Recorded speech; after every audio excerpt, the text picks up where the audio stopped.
I'm Christian Grotto. And I'm Wilden Bruce. Today is April 14th, as well as the beginning of the fourth quarter. You may have noticed that our bi-weeklies have not been released on the bi-weekly lately, as many of the videography class were either involved in, covering, and or performing in the recent production of Annie Jr. But nevertheless, on today's segment, we'll be covering the recent field trips attended by the two French classes here at SLCS, a brief history of Ukraine as presented by our two history teachers, the 8th graders' field trip to SUNY Plattsburgh, the Annie Jr. wrap-up, this year's NHS inductions, the upcoming junior prom, as well as the upcoming spring concerts, and as per usual, Project Spotlight and your sports update. Throughout the past couple school weeks, the French classes here at SLCS have attended two field trips. They first traveled to Lake George Central School, where they visited their pen pals in Lake George. Most recently, they went to New York City this past Saturday to watch the acrobatic performance of The Little Prince. And they also visited a couple of interesting attractions on the way. In lieu of recent events, we asked our history teachers, Mr. Jones and Miss Corey, to give us some background on the history of Ukraine and its relations to Russia. Here's what we found. My name is David Jones. I'm one of the social studies teachers here at Screw Lake, and I was asked to talk about some of the historical background of Russia and Ukraine in light of the current conflict. So in global studies, we study currents in Russian history as one of the lessons series that we do. And this story begins way back in the 8th century in and around the area which is now centered by the city of Kiev. And this area eventually becomes controlled by several princes, and it's called Kievan Rus. The word Rus is of interest. I read somewhere once, and I'm not sure how verified this is, but it's an Indo-European root word for red, and it may be related to the fact that many of the first settlers that came into Kiev and created Kievan Rus were Vikings, were Scandinavians. And that's a place where the genetic mutation of red hair appears. So that's an interesting idea. It brings me to mind this guy named Rurik. Rurik the First was the first king of Kievan Rus, and he was a Viking. And the story goes that the Slavs that were there, the native Slavic people of the 8th century, this is the early Middle Ages, kind of invited the Vikings to take over, to rule them. I'm not sure how true that is, but that's a story. Anything from the 8th century is up for questioning. Over time, within about 400 years, the Mongols arrive, and the Mongols arrive to find these great trading outposts along the Dnieper River, Kiev being one of them, and they decide this is a good place for us. And so the Mongol invasions resulted in Mongol domination for the short time that there were Mongols. It lasted through to the 14th century. Now Mongols, they're not the kind of people who just kind of move in and rule you. A lot of times, they would come and visit you every year and collect their tribute, kind of like a tax you pay in exchange for not being taken over or have everybody killed and so forth. It's during this period that the Mongols favored some of these princes of Kievan Rus over others, and the city of Kiev became less important as the Mongol leader, the Khan, gave more favoritism or power to the Prince of Moscow, Moskva in Russian. And so from that day forth, Moscow tends to become the center of this culture complex. So I think the pattern that you see here, first of all, is that to be Russian or Ukrainian is a multi-ethnic ancestry. We sometimes take the lines on the map too seriously, and we say, this is Russian, this is Ukrainian, this is American, this is whatever, but the history of people is very much intertwined and very complex. Also, the shift in power to Moscow is an interesting theme that arises in Russian history, where sometimes Russia faces east and sometimes Russia faces west. Facing east is an example of the time period when the Mongols were in charge, and there tended to be more of an influence from the east, whereas during the time of the 18th century, Peter the Great, Russia faced west and tended to copy more stuff from Enlightenment Europe. The current crisis could maybe be understood in terms of this vacillation in Russian history of sometimes facing east and sometimes facing west. The current leadership of Russia seems to want to build eastward relationships, that is with China. And the independent nation of Ukraine is tending to build stronger relationships westward. That tension is probably part of the explanation for the aggression at this time. Well, thank you for asking me for some information on the Ukraine-Russian situation.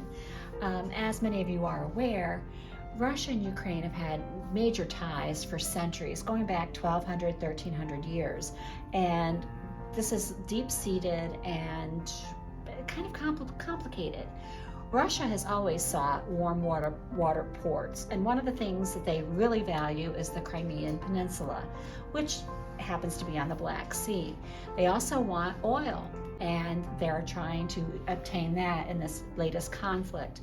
The issue is that Ukraine has been independent of Russia since the Soviet Union collapsed 30 years ago, and they would like to maintain their autonomy and their ability to make their decisions for themselves. Okay, so one of the things that you need to realize is that many Russians have no ill will toward the Ukrainians, and the Ukrainians, many of them have no ill will toward Russians. However, there are those that see Ukraine as a separate entity, which it is, culturally, etc. They do have a lot of crossover. Now, what we have here is a forced attack. I mean, this is Vladimir Putin using his muscle, flexing his muscle to go in and take over an area that he wants. Basically, when they try to have peace talks, the way to make peace is with Russia is for the Ukrainians to give in to his demands and do everything that he wants them to do, and that's not what Ukrainians want to happen. Their President Zelensky is a strong leader, and he has appealed to the United States for aid, which our Congress voted yesterday to extend aid to Ukraine to fend off the much bigger and militaristic Russia. That's just basic information. I'm not going to give an opinion on that because that's up to you to determine. But just know that it's a long and deep-seated root in history going back centuries. And you will, of course, remember during Joseph Stalin's regime that he had a forced starvation of the Ukrainians during the Holodomor, which was the Ukrainian farmers refused to collectivize their farms, so he starved them out. So there's where a lot of the hate and resentment is coming from. Recently, the 8th grade class attended a field trip to the SUNY Plattsburgh campus in order to experience the possible atmosphere of a local college campus. A couple weeks ago, the drama club wrapped up their musical season with their final performance of Annie Jr. Here's Jace Moon with more information. Friday the 25th and Saturday the 26th marked an important date as the Screw Lake Drama Club presented this year's play, Annie. It was a stellar performance with Liliana Hurtado as Annie and Micah Armstrong as Daddy Warbucks. The Screw Lake Drama Club is thankful for those who supported and came out and watched the show. Thank you. We hope you enjoyed. Last week, on April 5th, the National Honor Society induction ceremony for SLCS took place. We are happy to have been able to induct 4 new members to our chapter. Here's Afnan with more. Hello everyone, I'm Afnan Wasif, and I'm just here to tell you guys about the NHS ceremony that was held on April 5th. So in this ceremony, the new members were admitted into the NHS. So I'd like to say congratulations to Corbin Baker, Ricky Dumoulin, Isaiah Pelkey, and Felicia Tuttle for being new NHS admittees. I'd also like to say congratulations to Mr. Riddle for being chosen as the honorary member for this year. Each year, the NHS committee picks a teacher to be admitted, and this year was Mr. Riddle, and he did his speech online. I'd also like to give a huge thanks out to Mrs. Fasella, Mrs. Giroux, Mrs. Wisser, Mrs. Slater-Price, Miss Desalia, for everything they do for NHS and the school overall. This is just a reminder for any students interested in attending this year's junior prom, as it is coming up very soon on May 14th. Tickets are $75 per attendee. This payment includes a dinner on the Lake George cruise boat, the Mohegan, and a trip to the fun spot for the after prom party. Another reminder that both the 5 through 6 and 7 through 12 spring concerts are coming up in the near future. The middle school and high school concert will take place on May 24th, and the elementary concert will take place on May 17th. This is the same day the school board vote is taking place.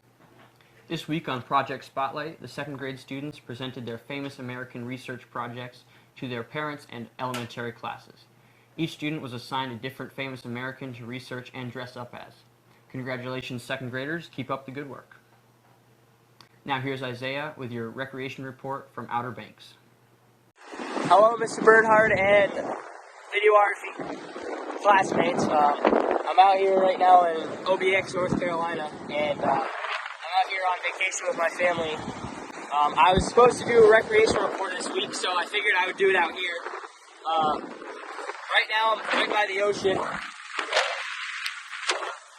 It's really windy, so I hope you can hear me a little bit, but going into this weekend, it's supposed to be really nice out here. High 60s and mid 70s, so really nice. It's a little bit colder with the wind blowing, but with the sun shining, it's really warm, and it feels like it's about 80 degrees. Definitely good conditions for surfing. I went surfing yesterday with my brother-in-law Hunter.